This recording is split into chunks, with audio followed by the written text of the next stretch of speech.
Hello guys, welcome back to our new video. तो आज की वीडियो में हम कंटिन्यू करेंगे अपने बेसिक एचटीएमएल के क्वेश्चन को। तो चलिए स्टार्ट करते हैं।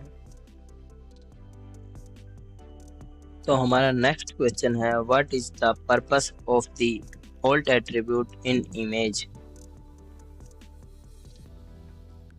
तो ऑल्ट एट्रीब्यूट का इस्तेमाल तब होता है जब हमारी इमेज ब्राउजर पर शो ना करे। तो अभी मैं पहले के कंटेंट को कमेंट कर देता हूँ और फिर आपको इमेज टैग लगा कर दिखाता हूँ।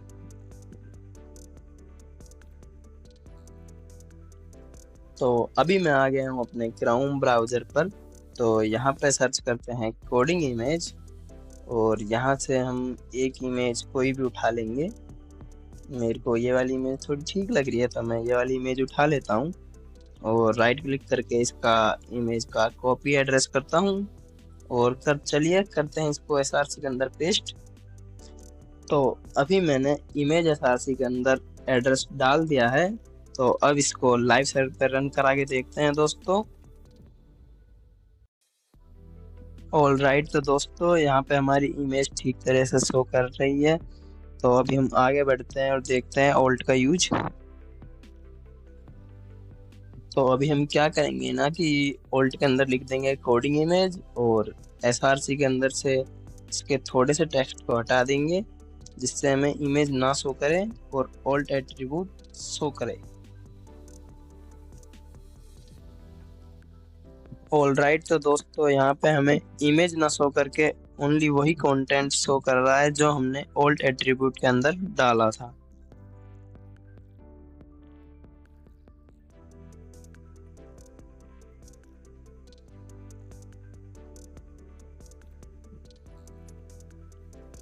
Alt attribute use of not showing image any error to display the alternative text for reading user।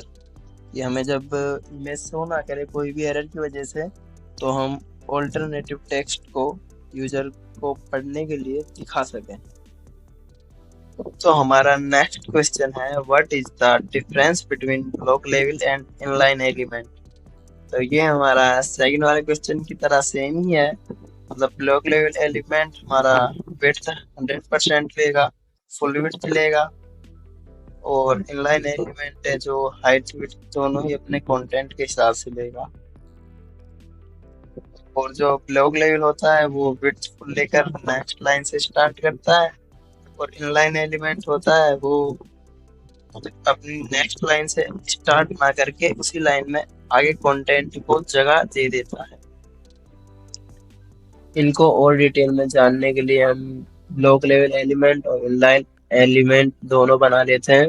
Block level element के अंदर हमारे आ गया h1 tag, paragraph tag, div tag.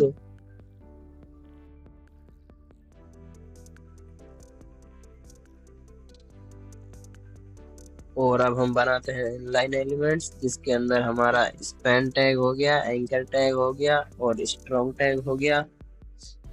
इन तीनों को बनाकर फिर अब हम इसमें देते हैं स्टाइलिंग जिससे हमें और डिटेल में जानने में आसानी हो, क्लियरली दिख जाए हमें किसने कितनी विड्थ ली है, कितनी हाइट ली है। तो अब हमने इन सभी टैग्स को बॉर्डर सॉलिड देकर एक स्पेसिफिक कलर दे दिया है। तो आप यहाँ पे देख सकते हैं दोस्तों, हमें जितने ब्लॉक लेवल एलिमेंट्स है सबकी विड्थ फुल रिसीव हुई है और हाइट सबकी ऑटो ही है, और नेक्स्ट लाइन से स्टार्ट हो रहे हैं सारे डिव देखिए। और जो ये स्पैन टैग है हमारे मतलब इनलाइन एलिमेंट्स, वो सब की सब एक ही लाइन में है, सबको हाइट विड्थ उनके कंटेंट के हिसाब से ही मिली है। तो ये डिफरेंस होता है ब्लॉक लेवल एलिमेंट और इनलाइन एलिमेंट्स।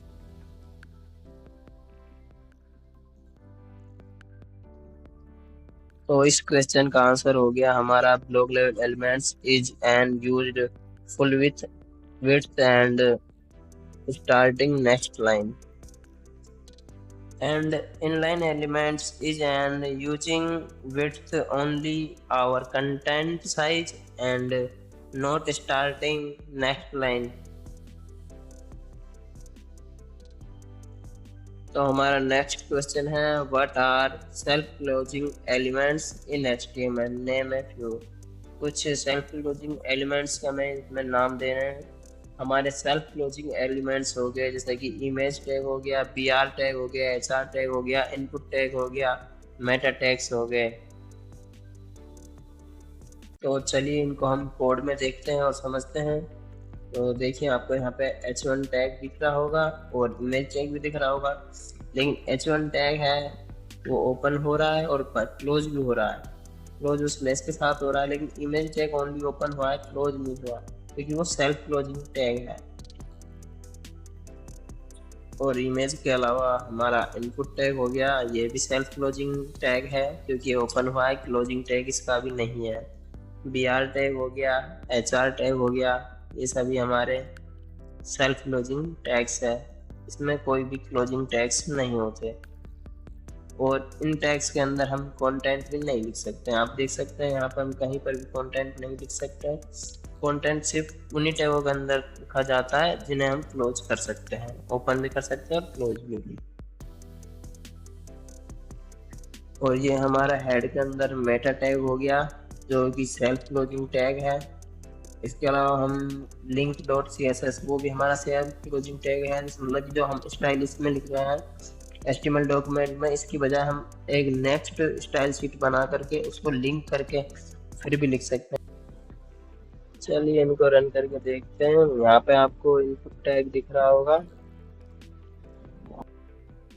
और इसमें आपको HR और BR टैग नहीं दिखेंगे क्योंकि उनका यूज अलग है।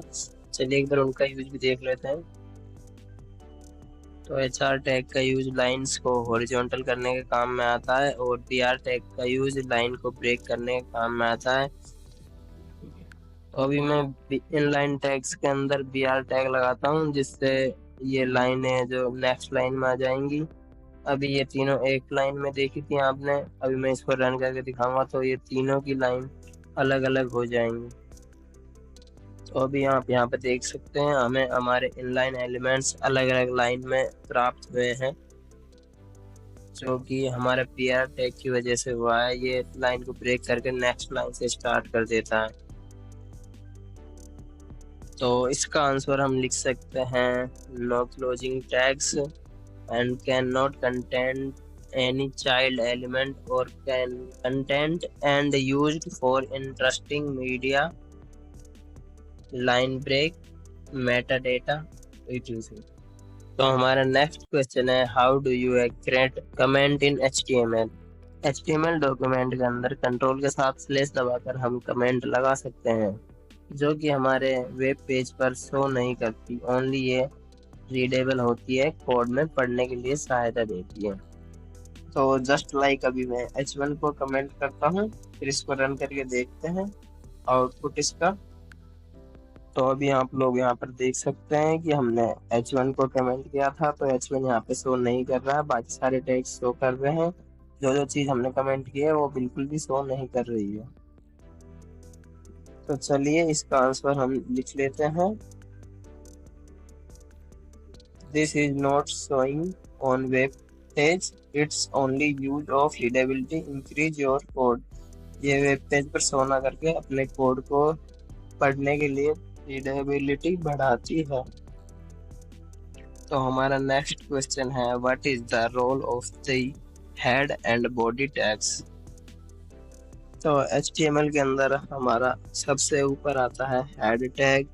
हेड टैग के अंदर हम स्टाइल टैग लगाकर उसमें CSS लिख सकते हैं। इसके अलावा हम मेटा लिंक्स डाल सकते हैं और स्टाइल डॉट CSS करके हम स्टाइल शीट को अलग से लिंक कर सकते हैं। टाइटल डाल सकते हैं, जो टाइटल हमारा ब्राउज़र के टॉप पर शो करता है। तो अभी हम स्टाइल डॉट CSS करके एक न्यू फाइल बनाते हैं, उसके अंदर हम अपनी सारी स्टाइल को लिखेंगे जो भी हमने स्टाइल टैग के अंदर लिखी है। लिंक टैग के थ्रू हमको इस स्टाइल शीट को लिंक कर लेना है और बॉडी टैग के अंदर हमारा पूरा मेन कोड चलता है, जितना भी हमारा मेन कंटेंट होता है तो वो सब हमें बॉडी टैग के अंदर ही लिखना होता है, जो हमारे वेब ब्राउज़र पर शो करता है।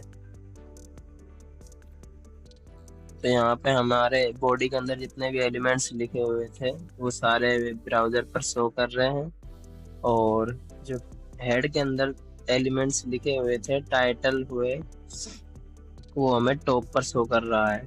जैसे कि हमारा टाइटल से डॉक्यूमेंट, तो हमें डॉक्यूमेंट एकदम टॉप पर शो कर रहा है। चलिए तो हम अपने इस क्वेश्चन का आंसर भी लिख लेते हैं। हेड हेड के अंदर लिखना है हमें, this is the plane of page, set the title, show the browser tab using insert media, meta links, CSS style, script links।